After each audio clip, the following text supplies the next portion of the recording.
Daily walking போகண்டா அபி. சரிங்க மாமா. ஃபுல்லாக உடம்பை குறைக்கணும். என்ன 6 பேக்ஸ் இல்லை 8 பேக்ஸ் வைக்கிறோம். ஃபுல் டயபெட்டிஸில் இருக்கிறோம். டயபெட்டிஸில் மாமா டயட் அது. சரி ஃபுல் டயட்ஸில் இருக்கேன். சரியா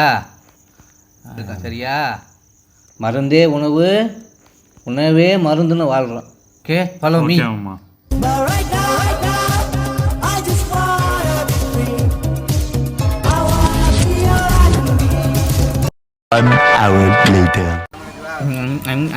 ஐயோ வரானே.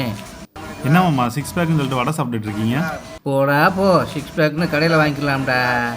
நீ வேற அண்ணே மொச்சம் இருக்கா, கேசரி இருக்கா, ரெண்டையும் கலந்து ஒரு பட்டனை கொடுங்க அடிப்போம். போடா போ. அட வெக்கம் கட்டுவீங்களா? இதுக்கு எதுக்குடா வெள்ளையங்கிலி மாலை?